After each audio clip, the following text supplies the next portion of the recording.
नमो नमो सर्वसाय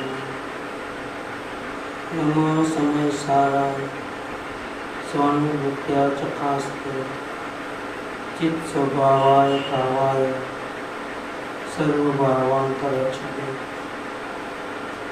मंगलम भगवान वियो मंगलम गौतमो गणे मंगलम कुंद कुंडारे जैन धर्मोस्तु मंगलम सर्वमंगल मंगलम सर्वकल्याणकारकम प्रधानम सर्वधर्माणां जैनम जयतु शासनम ओंकार बिंदु संयुक्त नित्यं ध्यायन्ति योगिनः कामदं मोक्षदं चैव ओंकाराय नमः।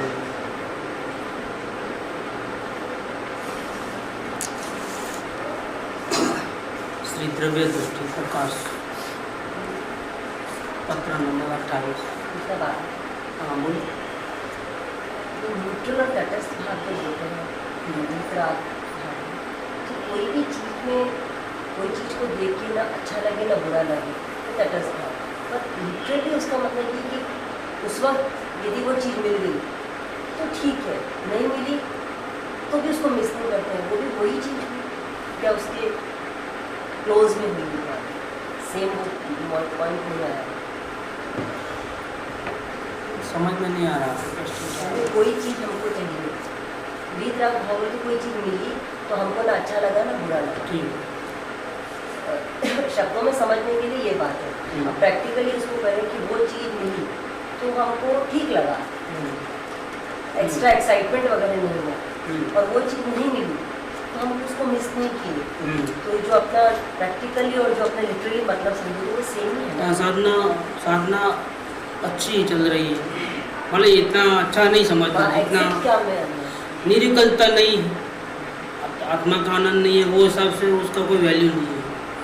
लेकिन फिर भी निरिकलता नहीं है, तब जब हमारा उपयोग बाहर जाता है तब नेचुरली हम जुड़ना होता था, हर शौक होते थे, लेकिन वो भी नहीं हुए तो हम अपने आप को बचा पाए। तो एग्जैक्ट क्या है? एग्जैक्ट में पुण्य बंद होता है, कसाय मंद है और उसका पुण्य बंद होता है और अच्छी गति मिलेगी आगे जाकर। मैं पूछना चाह रही हूँ इससे बेटर क्या उस वक्त होना चाहिए कि वो चीज़ मिली नहीं, वहाँ भी कुछ नहीं आया। इससे बेटर तो आत्मा का ध्यान ही है। अच्छा वैसे अभी नहीं है तो नेक्स्ट में ये है। पर जैसे आँख बंद हो, अच्छा आँख खुले कुछ क्रिया करें तब भी वो चीज़ हाँ ऐसे ही स्टैंड चल रहे, राग द्वेष न हो, मतलब वो चीज़ हमारे सामने होए नहीं हो, हम अंदर ही हैं। हाँ ये तो परमात्मा की याद है, इसीलिए हम अंदर नहीं रह पाते हैं, लेकिन बाहर में भी जुड़ते नहीं हैं। न अंदर रहते हैं न बाहर में गए तो कहीं जुड़ पाए, तो अपने आप को सेव कर लिया, बचा लिया। मतलब कॉन्स्टेंटली तो प्रभु याद नहीं रहते हैं, तो जितनी देर याद नहीं रहते हैं उसमें ये वाला प्रसंग है, सेकंड स्टेज है। सेकंड स्टेज में है, इससे कर्मों की निद्रा नहीं होती है, लेकिन बुरे कर्म भी नहीं बनते। और यही वजह है कि भविष्य में हमको जब तक हमको मुक्ति नहीं मिलेगी तब तक निरंतर सद्गुरु का साथ मिलेगा। यही वजह के कारण मिलता है, क्योंकि हमारा प्रयास है ना, और वितरागता को चाहते हैं और वितराग बनने की कोशिश करते हैं, तो साथ भी ऐसा मिलता है, जैसा हम चाहते हैं वैसा मिलता है। तो आगे जा कर के अभी हम कभी भी ज्ञानियों से अलग नहीं रहेंगे, कोई ना कोई ज्ञानी हमको गाइड के रूप में, और ख़ास तौर पे सर्वज्ञ भगवान ही मिलेंगे, जहाँ भगवान साक्षात विराजमान है। अभी इस काल में इस पृथ्वी पर नहीं है, इस वक्त इस एरिया में नहीं है, तो हम वैसे एरिया में चले आते हैं जहाँ वो हाजिर में विराजमान है। जुड़ना नहीं, जुड़ना नहीं प्लस अंदर ही है।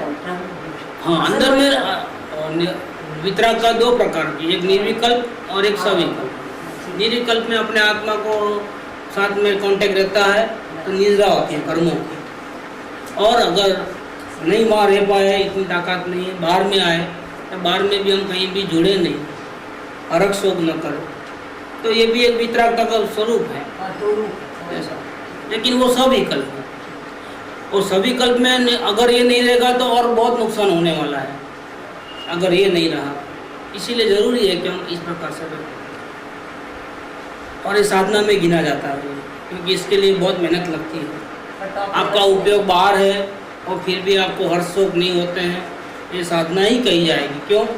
कि बहुत बल लगता है। पर टॉप लेवल की नहीं। टॉप लेवल जो अंदर में है वो नहीं है, ये बात है। ये पत्र नंबर 28 है, आज इसका 7वां लेक्चर है। नीचे से ही लेंगे, क्योंकि ऊपर से लेंगे तो वापस वही हाल होगा, पूरा नहीं होता है ये चीज़। सोगाणी जी की ऐसी भावना है कि श्रद्धा की अखंड एकता के साथ ही चारित्र की अखंडता भी ध्रुव के साथ हो जाए, यही लक्ष्य है। श्रद्धा तो अखंड है, मैं परमात्मा हूँ, लेकिन आचरण में हर शोक हो जाते हैं और लगता है कि उस वक्त हम अपने परमात्मा को भूले हुए हैं। और जैसे जैसे प्रसंग बनते हैं वैसे वैसे माहौल में हम फंस जाते हैं। ये हमारी कमजोरी है, लेकिन वो आचरण की कमजोरी है। और उनकी भावना क्या है? श्रद्धा से तो कहते हैं कि मुझे कुछ भी करना नहीं है, अपने परिणाम को मैं चेंज भी नहीं कर सकता, मुझे न करना है, यहाँ तक कि मुझे मुक्ति भी नहीं चाहिए, क्योंकि मैं वर्तमान में ही परमात्मा हूँ। लेकिन ये श्रद्धा है। श्रद्धा में ऐसा होने पर भी आचरण में वैसा नहीं है, और उपयोग बाहर जाता है, उसमें पूर्व कर्म भी निमित्त में है, और उपयोग बाहर जाता है, अच्छा नहीं रहता है, लगता नहीं है, रहना नहीं है बाहर, फिर भी रहना पड़ता है। और ऊपर लिख दिया कि मेरे परिणामों की स्थिति समय समय के लिखी तो नहीं जा सकती। इतना ही कह सकता हूँ कि बिना रस के भी परिस्थितिवश, मतलब पूर्व कर्मों के कॉन्ट्रैक्ट के कारण लाचारी से नहीं जुड़ना है तो भी इधर के अशुभ उपयोगों में रहना होता है। रहना नहीं है, लेकिन रहना होता है, ये कंडीशन है। चाहते हैं कि किनारे पे पहुंच जाए, लेकिन अभी बीच समुद्र में है, और तैरने के लिए अपने को हाथ पैर मारने पड़ते हैं, बस कॉन्ट्रैक्ट पूरा करना पड़ता है। पहले की स्थिति में और अब की स्थिति में बहुत बड़ा फर्क है। पहले भी किनारा नहीं मिला था जब अपने स्वरूप का भान नहीं था तब, लेकिन तैरना भी नहीं आता था और हम डूब रहे थे। पल पल में राग द्वेष करके अपने आप को दुखी करते थे, इच्छाओं के अंबार थे, तृष्णा का कोई अंत नहीं था क्या। लेकिन अब में क्या फर्क है कि अभी भी है तो समुद्र के बीच में ही है, अभी किनारा नहीं आया है, लेकिन पता चल गया है कि हम कोई किसी से कम नहीं है, हम सर्वश्रेष्ठ हैं इस दुनिया में, हम ही परमात्मा हैं, और उसका भरोसा है। ये श्रद्धा की अखंडता है। इसके कारण संसार में कोई रुचि नहीं रही। तीर जाऊंगा कि नहीं तीर जाऊंगा कोई डाउट नहीं, तीर जाऊंगा ही ऐसा भरोसा है, क्योंकि तैरना आ गया है।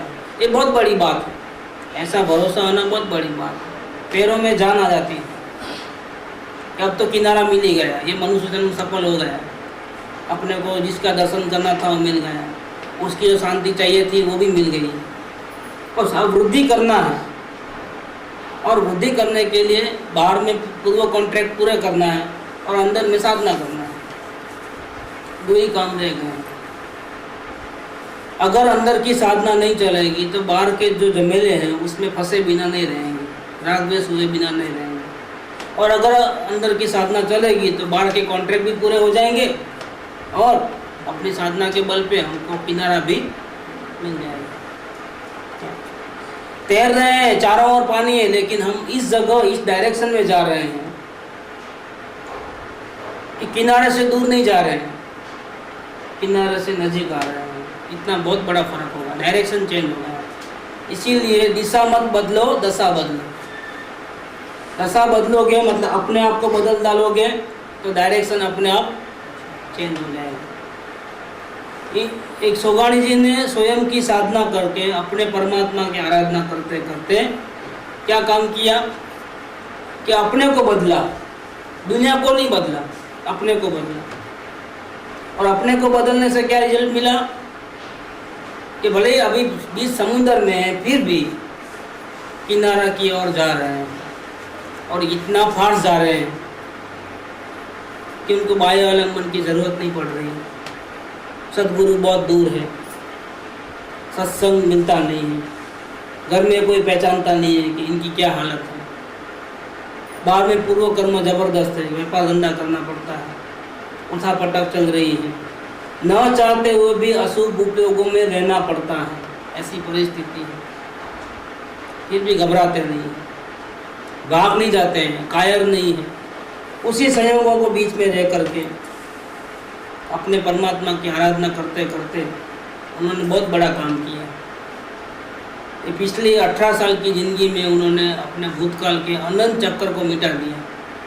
18 साल की साधना है, 18 साल में कितना बड़ा काम किया। सदगुरु का डे टू डे मार्गदर्शन भी नहीं है, कोई डायरी फायरी नहीं है, कोई रोज का क्वेश्चन आंसर नहीं होते हैं, खुद को अंदर अंदर में संभाल लेना है। दर्शन भी दुर्लभ है। पिछले स्टार्टिंग के 7 साल में तो सिर्फ 2 ही बार दर्शन हुआ। फिर भी ये कमाल किया है इन्होंने। ये अंतर की साधना बहुत जबरदस्त है। और चाहते हैं, फिर भी चाहते हैं कि श्रद्धा की अखंड एकता के साथ ही आचरण की अखंडता भी ध्रुव के साथ हो जाए, यही लक्ष्य है। अभी भी मेरा उपयोग बाहर जाता है, अंदर में मैं परमात्मा हूँ, फिर भी मेरा उपयोग बाहर जाता है और जमेले में फंसता भी हूँ, और अल्प मात्रा में राग द्वेष भी नहीं चाहते हुए भी होते हैं। नहीं चाहते हुए राग द्वेष हो गए और जानबूझ करके राग द्वेष हुए, उसमें कितना फर्क। हम मुसाफरी करते हैं तो हमारी बोगी में जाते हैं तो किसी को लग जाता है, हमारे हाथ पे सूटकेस लग जाती है, कोई गिला शिकवा नहीं है, कोई झगड़ा पंचायत नहीं है। क्यों? तो किसी को इरादा पूर्वक सूटकेस नहीं मारी है, अभिप्राय पूर्वक नहीं। अगर इरादा पूर्वक मारो फिर क्या होता है? क्या आपका भी सूटकेस तोड़ेंगे, आपका भी सर फूटेगा। लेकिन नहीं, कोई किसी को कुछ नहीं बोलता है, क्योंकि अभिप्राय नहीं है। हाथ लग जावे, वो हो जावे तो कोई बुरा नहीं मानता है, क्योंकि कोई सब एक दूसरे में जाते हैं आते हैं तो कोई बुरा नहीं लगता। रास्ते चलते अगर किसी लेडीज को हाथ लग जाए तो परेशानी हो जाए, और वहाँ बोगी में अगर हम जो कभी ऐसा हो भी जावे जाने आने में तो कोई बुरा नहीं लगाता है। क्यों नहीं लगाता है? क्योंकि जानबूझकर नहीं किया। ये जानबूझ करके राग द्वेष हो गए और बिना इरादे से गलतियां हो जाए, उसमें बहुत बड़ा फर्क है। इनको जो राग द्वेष के जो परिणाम होते थे, उपयोग बाढ़ जाता था, और घर गृहस्थी की पंचायत में व्यापार धंधे में होता था, उसमें उनको जरा भी 0.01% भी इंटरेस्ट नहीं था, बिल्कुल इंटरेस्ट नहीं। तो इसीलिए कर्म नहीं बनते हैं, कोई सजा नहीं मिलती है। नहीं तो कर्म बन जाएंगे, अगर जानबूझ के किया तो कर्म बन जाएंगे, तो भविष्य में सजा मिलेगी। इसलिए महाभारत में अर्जुन कहता है कि नहीं, मेरे को तो लड़ाई नहीं करना है, मेरे तो हाथ पैर कांप रहे हैं। मेरे गुरु को देखता हूँ, भीष्म पितामह को देखता हूँ, मेरे सब भाइयों को देखता हूँ। क्या ये तीर मैंने इसलिए सीखा है विद्या कि सब भाइयों को ही ख़त्म कर डालूँ, मेरे गुरु को ही ख़त्म कर डालूँ? और दादाजी के साथ तो मैं कैसे मार सकता हूँ, तीर कैसे चला सकता हूँ? वो तो मेरे आदर्श हैं, भीष्म पितामह हैं, उनके ऊपर तीर कैसे चलाऊँ? कि नहीं, मेरे से तो नहीं होता है। देखो, तो वो पीछे हटता है, तो अर्जुन पीछे हटा तो फिर पूरा वो खत्म ही हो गया मामला। लेकिन ये धर्म युद्ध था, महाभारत का युद्ध था। क्या था वो? धर्म युद्ध। 5 गांव तो मिलते थे और रहने के लिए 5 गांव भी बस है 5 भाइयों के लिए। तो उनको पृथ्वी के लिए लड़ना नहीं हुआ था, लेकिन अधर्म के सामने लड़ाई थी। और कृष्ण भगवान ने अपना रूप दिखा दिया उसको कि भैया तू कौन होता है किसी को मारने वाला, तू कौन होता है किसी को बचाने वाला? क्या ये तो सब फिल्म बन चुकी है। तेरे निमित्त से मरना है, तेरे निमित्त से ही मरेंगे। तू कौन होता है मारने वाला? तू मार सकता है कि? तू चींटी को भी नहीं मार सकता है। अगर परमात्मा की मर्जी नहीं है तो तुम चींटी को भी नहीं मार सकता है, पत्ता भी नहीं हिलता है डाल में। तुम कौन होता है? तुमको रोल दिया गया है, वो तुमको रोल करना है। तुम्हारी इच्छा नहीं है तो तुझे कर्म नहीं बंधेगी, लेकिन रोल तो तुझे निभाना ही पड़ेगा। और क्या किया फिर? तो देख लिया कि सही में ऐसा है, मैं तो परमात्मा हूँ अंदर में, कि परमात्मा को बाहर में देखा तो मैं भी ऐसा ही परमात्मा अंदर में हूँ। अब क्या होगा कि जो फिल्म चलती है उसको देखना जानना है। जो भी फिल्म मन वचन काया की प्रवृत्ति होगी उसको भिन्न रूप से हम देख लेंगे।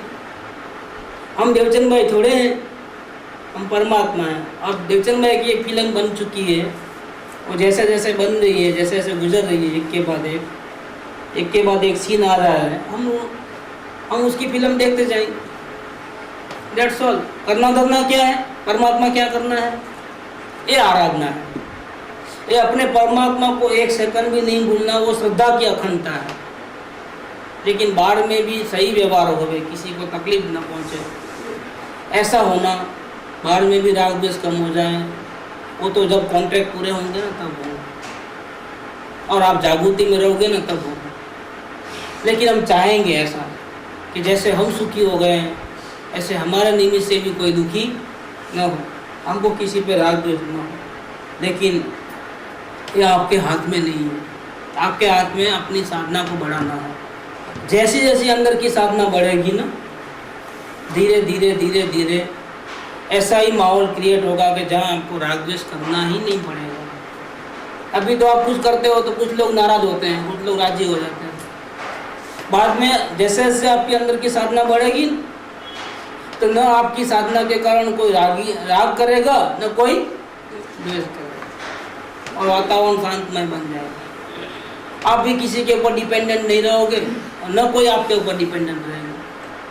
संसार में रहते हुए भी इस प्रकार से हो सकता है, न आप किसी के ऊपर डिपेंडेंट रहो, न कोई आपके ऊपर डिपेंडेंट रहो। लेकिन उसके लिए पुण्य चाहिए। क्या? सेल्फ रहने के लिए पुण्य चाहिए। और पुण्य कैसे मिलेगा? यथार्थ श्रद्धा को रहेगी और साधना चलेगी तो या तो निरिकल्प स्थिति आएगी या सविकल्प रहेगा। दोनों में फायदा है। निरिकल्प में रहोगे तो कर्मों की निजरा ही है, लेकिन सविकल्प भी अगर है तो सविकल्प जो स्थिति होगी साधना की, उससे ऐसे पुण्य बंधेंगे ताकि आपको बाहर में किसी के ऊपर डिपेंड नहीं रहना पड़ेगा। क्या? तो कोई प्रॉब्लम नहीं। अभी तो काम वाले नहीं आए तो भी सर दुखता है कि क्या करो। एक नौकर नहीं आए दुकान में तो माथा फिर जाता है। अर्जेंट चेक ड्राफ्ट बनाने का, भेजने का, लेकिन आज आधा दिन है, उनको ख्याल नहीं रहा सैटरडे है तो 1 बजे गए तो आज सैटरडे है, ड्राफ्ट नहीं बनेगा तो लेट हो जाएगा। कैसे कैसे प्रॉब्लम्स आते हैं। वो प्रॉब्लम्स कोई भी नहीं आता, इशारों से काम होते हैं। पुण्यवंत को इशारों से काम होता है, और पुण्यवंत को कोई उंगली भी नहीं चिंता है। नहीं तो क्या पाप का उड़े है तो क्या हम बिल्कुल क्लियर कट है तो भी हमारे ऊपर इल्जाम आते हैं। और पुण्य अगर ज़्यादा अच्छे हैं तो क्या होता है, हम गलती करते हैं तो भी हमारे ऊपर कोई उंगली नहीं उठाता है। ये सब हमारे पाप कर्मों का उड़े है। पाप और पुण्य के खेल है। ये फिल्म ऑलरेडी बन चुकी है, अभी हमको इस फिल्म को सिर्फ देखना है भिन्न रह करके। क्यों भिन्न रह करके? कि हम है ही भिन्न, हम है ही परमात्मा। हम कहाँ है? खोखा है। ये मन वचन काया में से कोई भी चीज़ अपनी कहाँ है? ये सब टेम्पररी संयोग है और हम बिल्कुल इनसे अलग हैं। ऐसे सुगाणी जी को श्रद्धा की अखंडता में अपने परमात्मा का निरंतर साधना चलती थी, निरंतर लक्ष्य था, तो बाहर से उलझते नहीं थे। फिर भी थोड़ा बहुत जो उलझना होता था वो भी उनको पसंद नहीं था, और क्या चाहते थे कि श्रद्धा की अखंडता के साथ चारित्र की अखंडता भी ध्रुव के साथ हो जाए। चारित्र की अखंडता ध्रुव के साथ हो जाए माने क्या? किसी से राग द्वेष न हो ऐसा नहीं लिया। चारित्र की अखंडता किसके साथ हो जाए? ध्रुव के साथ। माने मेरा उपयोग बाहर निकले ही, बाहर जावे तो तकलीफ ना, बाहर ही नहीं जाए, अंदर रह जाए निरंतर। जैसे श्रद्धा निरंतर है कि मैं परमात्मा हूँ, ऐसा मेरा उपयोग भी अंदर में जम जाए और बाहर निकले ही नहीं, अपने परमात्मा के साथ वो ज्वाइंट हो जाए, ये मैं चाहता हूँ। जब उपयोग बाहर जाता नहीं है तो राग द्वेष किससे करोगे? अपने आप साधना बराबर चलेगी। तो क्या कहते हैं, लक्ष्य तो मेरा ऐसा है कि उपयोग बाहर निकले ही नहीं। चारित्र की अखंडता भी ध्रुव के साथ हो जाए, इसका मतलब ये है कि मेरा उपयोग परमात्मा के जैसा अंदर जाए, अंदर ही रहे और क्षण मात्र के लिए भी बाहर न आवे, संपूर्ण राग द्वेष से मुक्त हो जाऊं। ये मेरा लक्ष्य है, टारगेट है। भले आत्मा के दर्शन मैंने किए हैं, लेकिन मैंने वो टारगेट पार नहीं किया है। वो ऊंचाई तक मेरे को जाना है। 4 से लेकर के 14 स्टेप तक हमको जाना है, वो साधना है। 4 में तो क्या होता है, अपने परमात्मा का भान होता है। फर्स्ट स्टेज में परमात्मा का भान नहीं होता है। 4th स्टेज पे आता है जब अपने आत्मा का दर्शन होता है। वहां से लेकर के ऐसा साधना करना है कि हमारा उपयोग 1 सेकंड के लिए भी बाहर न रहे, अंदर रहे। वो 14 स्टेप के ऊपर, 13 स्टेप के ऊपर, तो वहां तक पहुंचना है। ये हमारा टारगेट है। जब भी हमारे को पूर्ण शांति मिलेगी, क्या अभी हमारे को अंदर में जो शांति अनंत है, उसका जब दर्शन करते हैं तब थोड़ा बहुत आता है इंटरेस्ट। 1 महीने में करो तो 1 महीने में आवे, 6 महीने में करो तो 6 महीने में आवे। कितना? अंश मात्र है अनंत। मिलता कितना है? अंश। वो अंश भी कोई कम नहीं है। वो अंश भी मिल जाएगा ना, एक दफे भी, पहली बार भी मिलेगा ना, सारी दुनिया को भूल जाओ, इतना आनंद है वो। तो अभी इतना मिलता है, और जब परमात्मा बनेंगे तो कब क्या मिलेगा? हर सेकंड में अनंत शांति अनुभव में आएगी, अनंत शांति, और उपयोग बाहर जाएगा ही नहीं। राग द्वेष अंश मात्र में भी, आचरण में भी नहीं होंगे। श्रद्धा में तो नहीं होते हैं, लेकिन आचरण में भी नहीं होंगे। और ये हमारा टारगेट है, हमको वहां तक पहुंचना है। इसके बाद कोई प्रयत्न करने की जरूरत नहीं है, उपयोग को लाने की जरूरत नहीं है बाहर से अंदर। क्यों? तो उपयोग बाहर जाता ही नहीं है। बाहर जावे तो खींच के अंदर लावे, बाहर जाता ही नहीं। इतना कंट्रोल्ड हो गया है, साधना की पराकाष्ठा है, तब हम परमात्मा बनते हैं। ये साधना की बिगिनिंग है कि हमने परमात्मा को अपने भीतर देखा, और वो साधना की चरम अवस्था है कि हम परमात्मा को, हमारा उपयोग हमेशा अंदर उस पे ही लगा रहता है, और अनंत शांति हर पल मिलती है, और अंश मात्र भी किसी के प्रति राग द्वेष नहीं होता है, और ऐसी दशा कंटिन्यू रहती है हमेशा के लिए। ये साधना की परम काष्ठा है, पराकाष्ठा, चरम सीमा है। हमको चरम सीमा तक पहुंचना है। तो कैसे पहुंचेंगे? लक्ष्य तो ऐसा, लेकिन कैसे पहुंचेंगे? वो यथार्थ श्रद्धा के साथ ऐसा ही होगा। पहुंचने के लिए कोई दूसरा रास्ता नहीं, बस अपने परमात्मा को हमेशा ध्यान में ही रखो, उसको रिमेम्बर करते रहो कि मैं कोई ऑर्डिनरी नहीं हूँ। भले ही मैं अभी मनुष्य, मेरा खोखा मनुष्य का है, स्त्री का, पुरुष का है, लेकिन असल में मैं परमात्मा हूँ, जिसका न जन्म हुआ है न जिसका डेथ होने वाला है। ये इसका खोखे का जन्म हुआ है, उसके माँ बाप है, उसके भाई वगैरह हैं, वाइफ है, बच्चे हैं। अंदर में जो बैठा है उसके न कोई माँ है, न बाप है, न भाई बांडू है, न उसका जन्म हुआ है, न उसका डेथ होने वाला है। वो बर्थ के पहले भी था और बर्थ डेथ के बाद भी रहेगा। ये सब तो इसकी फिल्म है, इसलिए मुझे घबराने की कोई जरूरत नहीं, क्योंकि मैं ही परमात्मा हूँ। ऐसा वो अपने श्रद्धा में बैठा रहता है, और ऐसी श्रद्धा अगर रही तो ये जगत में जो कुछ भी हो रहा है, गालियाँ सुनने को मिल रही है तो नाटक है, कोई गाली देता नहीं है, लेकिन ये नाटक में ऐसा होता है। जैसे नाटक में एक दूसरे को मारते हैं ना, पिक्चर में कोई मरता नहीं है, हीरो हीरोइन कोई भी, लेकिन कैसा लगाता है जैसे बहुत खून बह गया है। हॉस्पिटल में लेके गए, लेकिन डॉक्टर बोल दिया खलास, तो मर गया, फिर शमशान लेके आते हैं, कोई एक्टर मरता नहीं है। ऐसा ये शादियाँ भी रोज बेकार फोकस, कोई शादीबाजी नहीं, असल पत्नी तो कोई दूसरी होती है। ये जैसा नाटक में हम्बक है पूरा, लेकिन हमको जैसा रियल लगता है, बस वैसा है। ये रियल लगता है, लेकिन ये सपना है। किसी ने हमको गाली नहीं दी, किसी ने हमारी तारीफ नहीं की। देवचंद भाई की तारीफ हुई होगी और देवचंद भाई को गाली दी होगी। हमको तो किसी ने देखा भी नहीं है, तो कैसे गाली देगा? हम हैं लेकिन हम इनविजिबल है, दुनिया वाले को दिखे ऐसा नहीं है। कोई हमको लूट के नहीं लेके आ सकता है, चोरी करके नहीं आ सकता है। देखो हम बिल्कुल सेफ हैं। हम हमारे सेफ डिपॉजिट वॉल्ट का जो दरवाज़ा है वो सिर्फ हमारे ज्ञान ताले से ही खुलता है, दूसरे किसी को एंट्री भी नहीं है। दूसरा कोई परमात्मा भी हमारे सुख को अनुभव नहीं कर सकता है। क्यों? वो मेरे क्षेत्र के अंदर आ ही नहीं सकता है। बाहर में होगा और तीर्थंकर भगवान, लेकिन मेरे सुख को तो वो टच भी नहीं कर सकता, क्योंकि दरवाज़ा तो मेरे ज्ञान से ही खुलेगा, मेरा दरवाज़ा। वो अपने में अनंत सुखी हो है, वो अपना सुख भोग रहा है, लेकिन मेरा सुख तो मैं ही भोग सकता हूँ, दूसरा कोई नहीं। मैं इंडिविजुअल हूँ।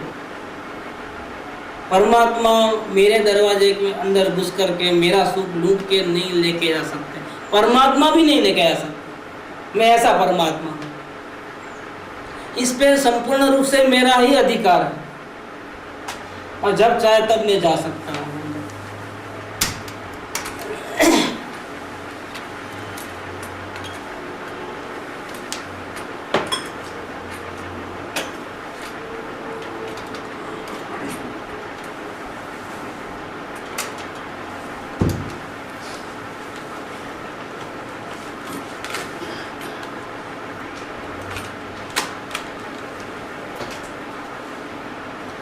श्रद्धा की यथार्थ अखंडता के साथ ऐसा ही होगा।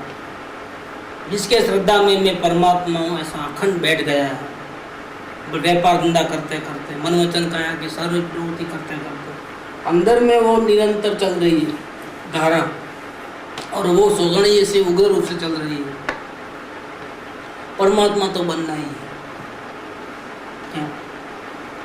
एक अहमियत मत दो अपने देवचंद भाई के जीवन में, जो कुछ भी हो जाए उसको देवचंद भाई बिल्कुल अलग समझ करके उसको अहमियत न दे, तो प्रसंग बनते रहेंगे अच्छे बुरे हर शौक के, वो बिल्कुल अनअटैच्ड है।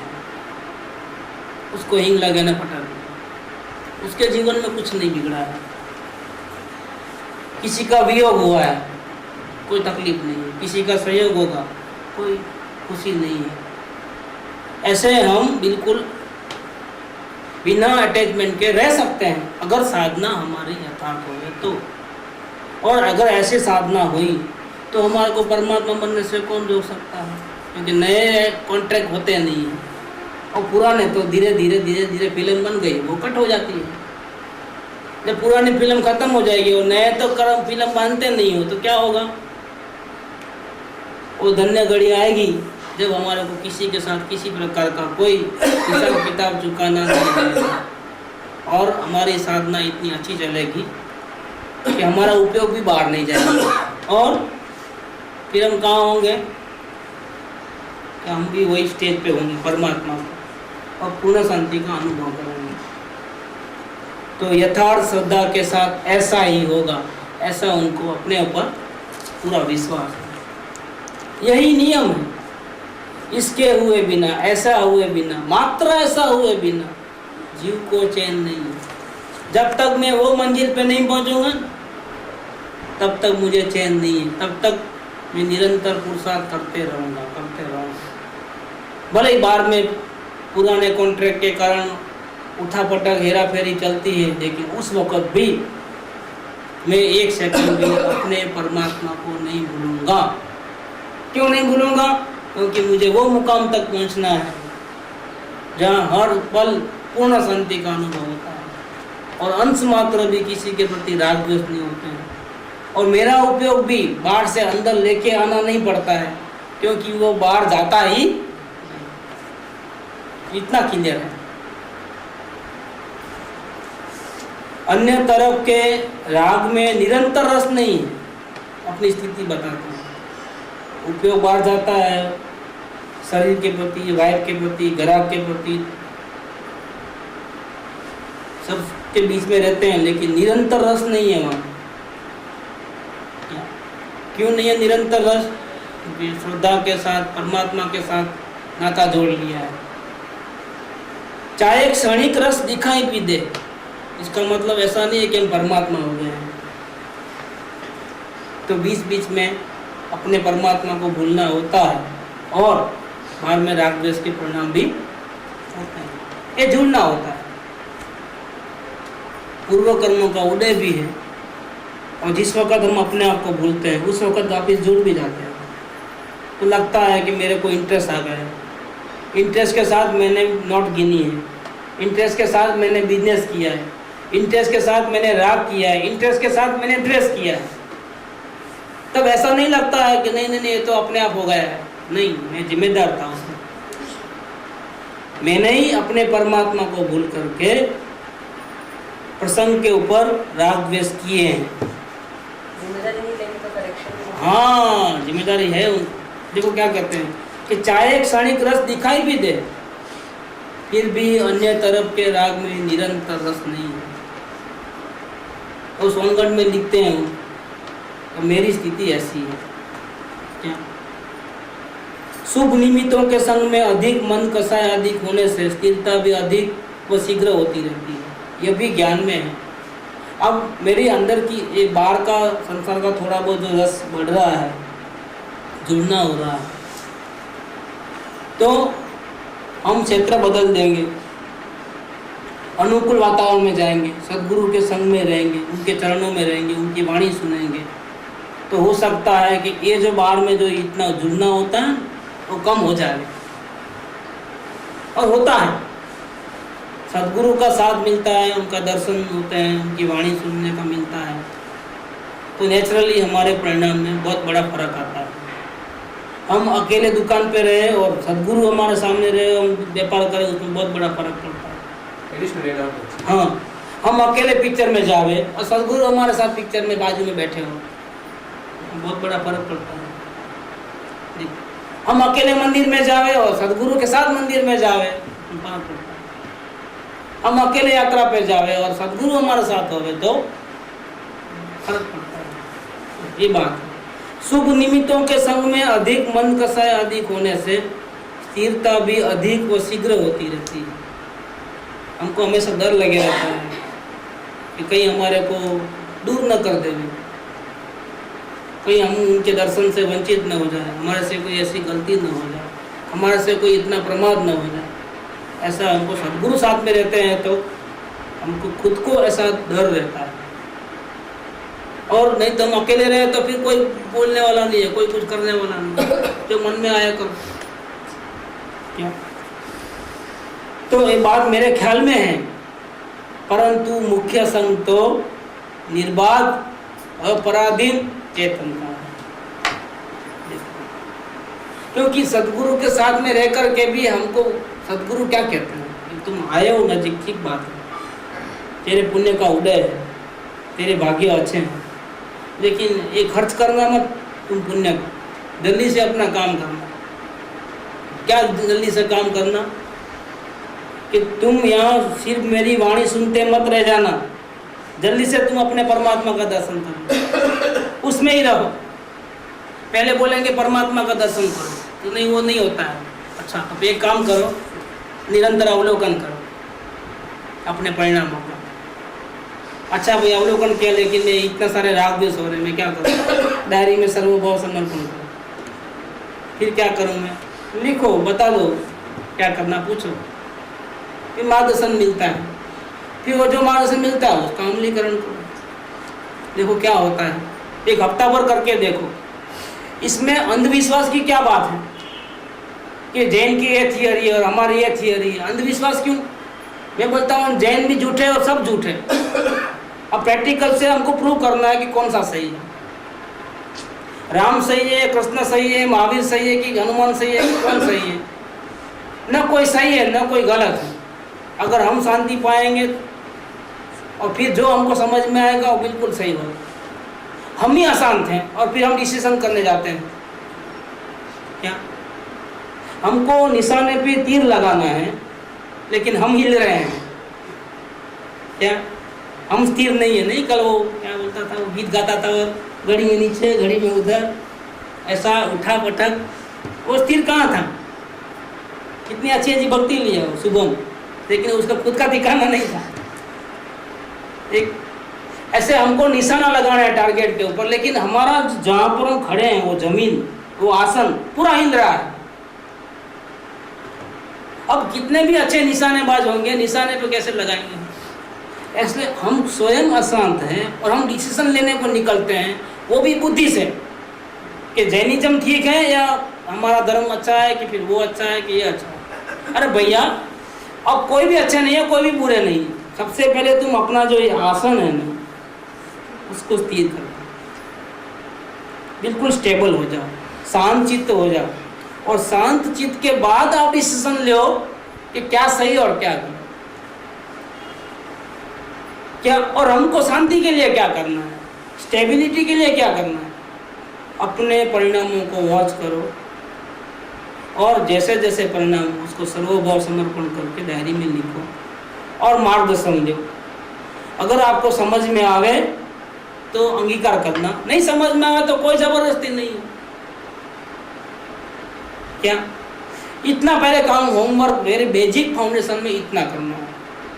फिर हमारे जीवन में अगर धीरे धीरे अशांति कम हो गए, शांति आवे, अंदर से सामने वाले के प्रति विश्वास आवे और मार्गदर्शन चाहिए तो लेना, नहीं चाहिए तो आप स्वतंत्र हो। कौन जबरदस्ती कर सकता है किसी को। लेकिन जब आप अशांत हो तब आप डिसीजन मत लो कि कौन सही है और कौन गलत है। मेरा इतना ही कहना है, पहले आप स्थिर हो जाओ, स्टेबिलाइज हो जाओ, अपने आसन को स्थिर कर दो, अपने चित्त को स्थिर करो ताकि वो सही डिसीजन ले ले। और ये डिसीजन हमारा स्वयं का हो, ये डिसीजन किसी के कहने से ना आया हो कि आपने समझाया है, आपकी बुद्धि ज़्यादा है इसलिए हमने सरेंडर कर दिया, कि नहीं, ऐसा नहीं करना है। अपने अनुभव से डिसाइड करो कि कौन सा रास्ता सही है, कौन सा गलत है। जिससे शांति मिले वो रास्ता सही समझना, जिससे अशांति होवे वो रास्ता गलत समझना। और वो सब अपने को किताब पढ़ करके नक्की नहीं करना है, किसी का लेक्चर सुन करके नक्की नहीं करना है। हमको स्वयं अपने अनुभव से डिसाइड करना है। अपने अनुभव से हम डिसाइड करेंगे तो कोई धोखा नहीं देगा हमारे, कोई हमको फिरा नहीं सकता हमारे इस डिसीजन से। लेकिन अगर हमने किसी और के कहने पे डिसीजन लिया है और हमारा स्वयं का तो कोई विश्वास नहीं है, फिर हम कभी भी दिग्मित जाएंगे। ये बात है। इसीलिए मुख्य संग किसका करना? मुख्य संग तो निर्बाध अपराधीन चैतन्य का। बात सब सही है, लेकिन जो आनंद मुझे अपने परमात्मा के पास यहाँ कलकत्ता में बैठे बैठे जब चाहे तब एंट्री मिलती है, और उसके लिए किसी की गुलामगिरी की ज़रूरत नहीं है, किसी का अधीन होने की ज़रूरत नहीं है। और वहाँ आकर के भी तो मेरे को यही करना है कि सदगुरु ऐसा नहीं बोलते हैं कि मेरे चरणों में रहो, मेरी भक्ति करो तो तेरा कल्याण होगा। सदगुरु नहीं बोलता। ये 225 नंबर है। क्या कहते हैं?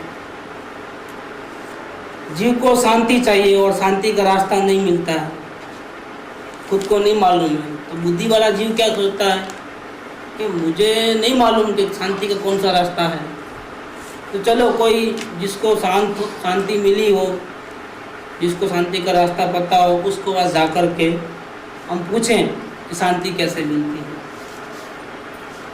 ऐसा करके जब हम बीमार पड़ते हैं तो हम दर्जी के पास नहीं जाते हैं, टेलर के पास, हम डॉक्टर के पास आते हैं। इसी प्रकार से अगर हमको शांति चाहिए तो जिसको शांति मिली है उसके पास जाना होता है, वो पूछने के लिए कि आपने कैसे शांति पाई, हमको भी रास्ता बताओ।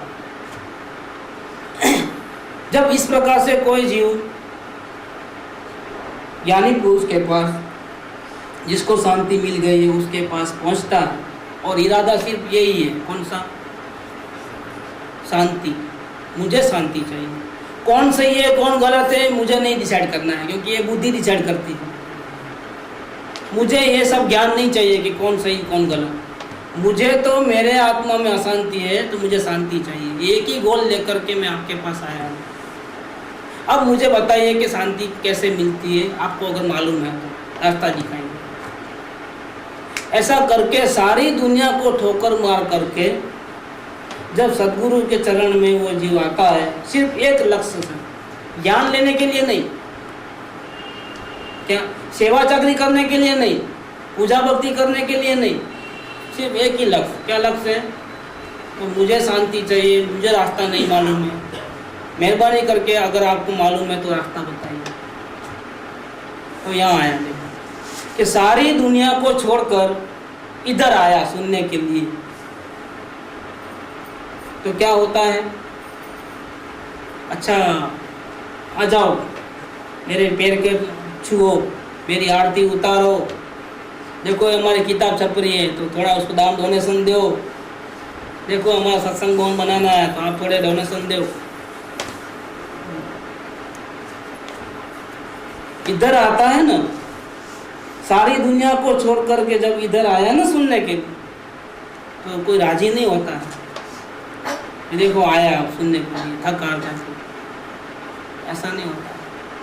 कि क्या करते हैं सदगुरु, क्या करते हैं कि सारी दुनिया को छोड़कर इधर आया तो इधर थप्पड़ लगा करके कहा, राजी नहीं हुए, थप्पड़ मारे उसको। क्या को आया इधर भैया, तो कहाँ जाऊँ, मुझे तो कोई रास्ता नहीं मालूम, मुझे शांति चाहिए। तो इधर थप्पड़ लगाकर माने झिड़क कर कहते हैं, अरे भाई तू तेरी ओर जा। क्या बोलते हैं? तो इधर क्यों आया, मेरे पास क्यों आया? जा तेरे पास, तेरा सुख तेरे पास है, तू परमात्मा हो, तेरा सुख मेरे पास नहीं है। ये कौन कहेगा?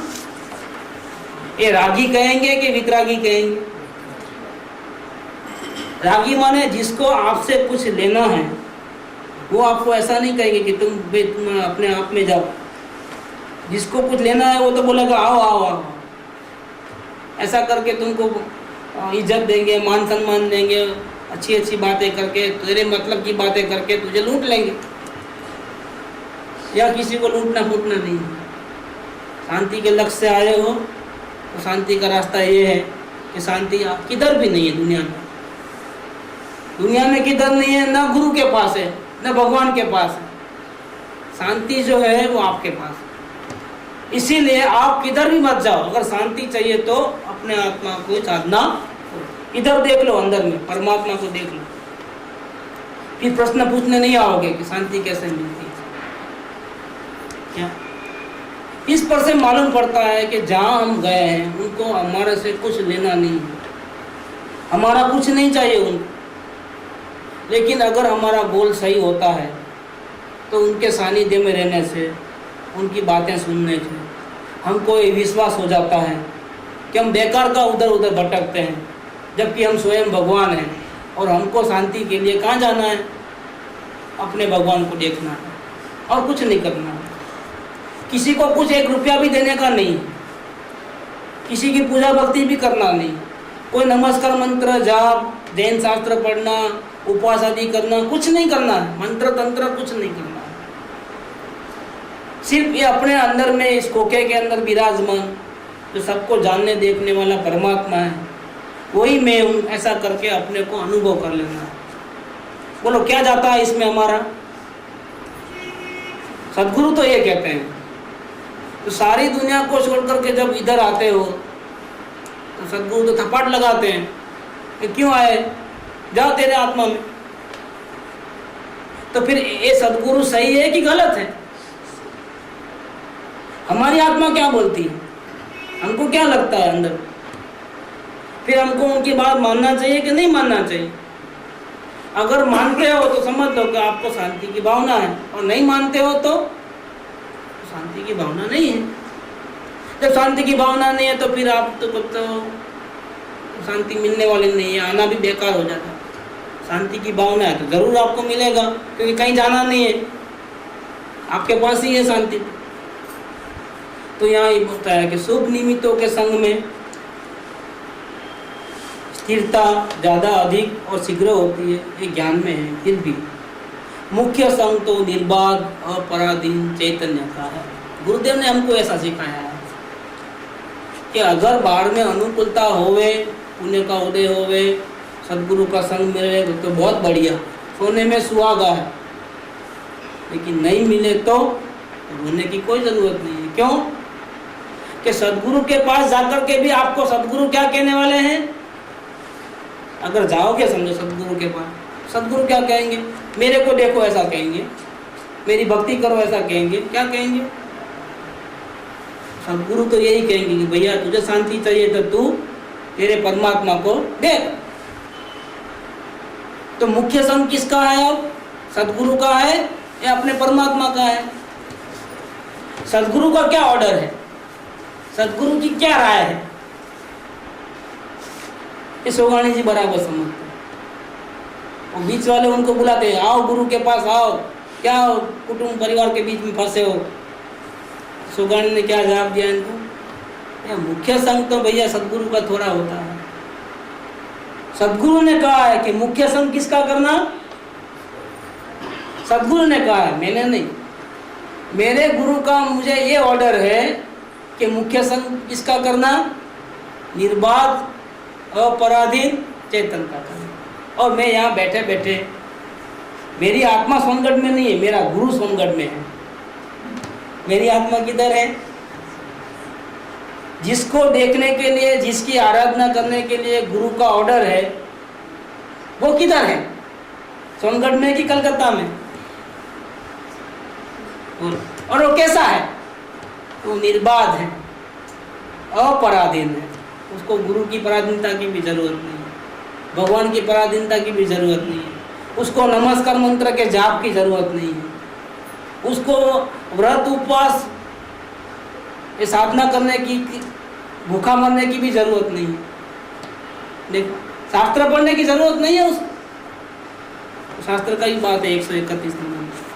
देखो क्या कहते हैं सोगानी जी, सोगानी जी 130 नंबर है।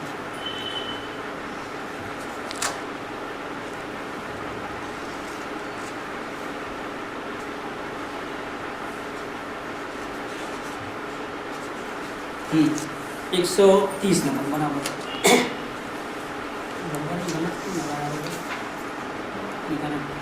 130 नंबर।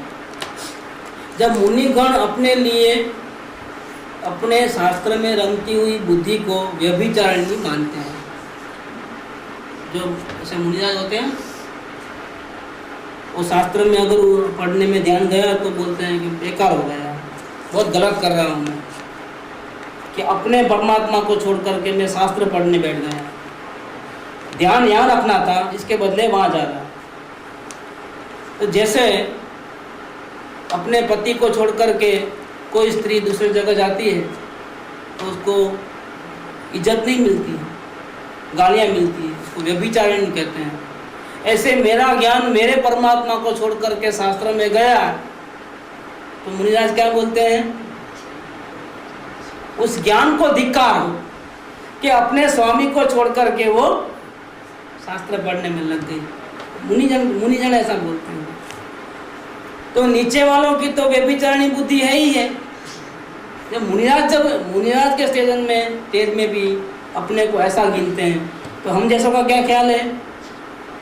हम तो इससे भी गए बीते हैं, क्योंकि उनकी बुद्धि कहाँ गई है? शास्त्रों में। हमारी बुद्धि कहाँ चल जाती है? टीवी में जाती है, व्यापार धंधा करने में जाती है, अपने कुटुंब परिवार में जाती है। हम तो बहुत गए बीते हैं। जब ऐसी बात सुनते हैं तब अज्ञानी जीव ऐसा लेते हैं उसका मीनिंग। वो मुनिगण तो अपने लिए बुद्धि व्यभिचारिणी माने, ठीक है, वो तो साधना बहुत ऊंची कर रहे हैं, तो उनको तो बराबर है, वो नियम लागू पड़ता है।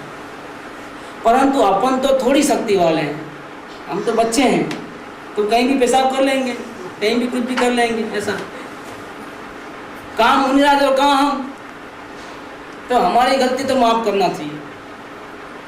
उनको बराबर है, उनको तो सब बराबर करना चाहिए, लेकिन हम छोटे हैं ना, अभी तो हम काम मुनि बने हैं, अभी तो संसारी हैं, गृहस्थ हैं, तो अपन तो थोड़ी शक्ति वाले हैं। तो फिर अपने को तो फिर संभालने के लिए शास्त्र तो पढ़ना चाहिए ना। क्या? अगर हम शास्त्र पढ़ते हैं तो कौन सा बुरा करते हैं? अब देखो, शास्त्र नहीं पढ़ेंगे तो फिर हम टीवी देखेंगे, बेपरंदा करेंगे, वहाँ फंस जाएंगे। इससे तो अच्छा है कि शास्त्र पढ़े। अपने को तो शास्त्रादि का अवलंबन, शास्त्रादि का माने शास्त्र पढ़ना चाहिए, सत्संग करना चाहिए, क्या मंदिर में जाकर के पूजा भक्ति करना, दर्शन करना, ये सब तो करना चाहिए ना। ऐसे ओथ लेकर के वहाँ संतोष मान करके अटक जाते हैं कि हम तो बच्चे हैं, हम तो ऐसा करेंगे ना, ऐसा कर। लेकिन ये बहुत बड़ी गलती है। क्या कहना है उनको? पहले में पहला तो त्रिकाड़ी में प्रसर जाना है, यही कर्तव्य है। शास्त्र पढ़ना कर्तव्य नहीं है, उपवास करना कर्तव्य नहीं है, गुरु की भक्ति करना कर्तव्य नहीं है, ये सब कर्तव्य नहीं है। पहले में पहला अपने परमात्मा का दर्शन करना वो पहला कर्तव्य है। ये सोगाणी जी का ये कहना है। तो ये बात इधर है कि अधिक मुख्य संतो निर्बाध अपराधीन चेतन का है कि इतना स्वतंत्र है ये जीव कि सुख के लिए इस जीव को किसी के शरण में जाने की, पगचंपी करने की, भक्ति करने की भी जरूरत नहीं है। वो तो यहाँ नहीं जा सकता है तो बीच में सहारा लेने के लिए कहा है कि अगर आप डायरेक्ट जा सकते हो अपने आत्मा में, चले जाओ, हो जाओ सुखी, क्या को आए इधर? नहीं, लेकिन हमको तकलीफ है, अभी हम जा नहीं सकते, कोशिश करते हैं लेकिन अंदर में एंट्री नहीं मिलती है। अच्छा, तो फिर ऐसा आओ, इधर आ जाओ, गेट पास लेके जाओ। और गेट पास के लिए तो भैया थोड़ा बहुत झुकना पड़ता है, उसका नाम है भक्ति। भक्ति क्या है? अगर आप डायरेक्ट, आपको अंदर में भगवान एंट्री नहीं देता है कि तुम तो बहुत पापी हो, बहुत पाप किए हैं, तुम्हारे को हम एंट्री नहीं देंगे अंदर में। नहीं नहीं, मेरी गलती माफ़ करो, मैं कभी अभी गलती नहीं करूँगा, राग द्वेष नहीं करूँगा, दरवाज़ा खोल दो, मुझे दर्शन दे दो, तो नहीं, हम दर्शन नहीं देंगे। तो फिर गुरु की सिफारिश लेकर के जाना, दर्शन दे देंगे। और गुरु की सिफारिश लेने के लिए क्या करना पड़ता है? भक्ति में आना पड़ता है। समझ में आया? तो गुरु की बात मान लेंगे, क्योंकि गुरु को तो परमात्मा मिल गए, तो गुरु तो आराधना करते हैं, तो उनकी बात कैसे टाल सकते हैं? तो वो आपके परमात्मा, गुरु अपने परमात्मा को बोलेंगे, वो वहाँ से हॉटलाइन लगा करके, एसटीडी लगा करके आपके परमात्मा से बात कर लेंगे कि भैया आप पहले गलती करता था, अभी सुधर गया है क्या? तो अभी आएगा वो, मैं बोलूँगा, अभी आएगा, आप दरवाज़ा खोल के रखना, मना नहीं करना होगा बेचारे, क्या को तड़पाते हो? तो परमात्मा से परमात्मा ऐसा मिनिस्टर से उनको लगा लेगा, फिर यहाँ बोलेगा, गुरु बोलेगा हाँ तुम जाओ ना, तुम प्रयत्न करो, देखो हो जाएगा। तो ये भी बोलता है हाँ अभी गेट पास मिल गया है, हो जाएगा। जाता है, वहाँ दरवाज़ा खुल जाता है, ले आता है। कितना है? इसका नाम है भक्ति योग। और ये सारी क्रिया करना पड़ा ना, उसका नाम क्या है? कर्म योग। और ज्ञान योग क्या है? अपने परमात्मा को एक सेकंड भी नहीं भूलना, निरंतर उसको नजर में रखना, उसका नाम है ज्ञान। ये ज्ञान योग, कर्म योग और भक्ति योग, ऐसी बातें हैं। अभी ये आज भी पूरा नहीं हुआ, 10 बज गए, क्या करें? अब आगे का तो नहीं हो रहा है, कुदरत आगे जाना नहीं देती। 7वां लेक्चर हो गया आज।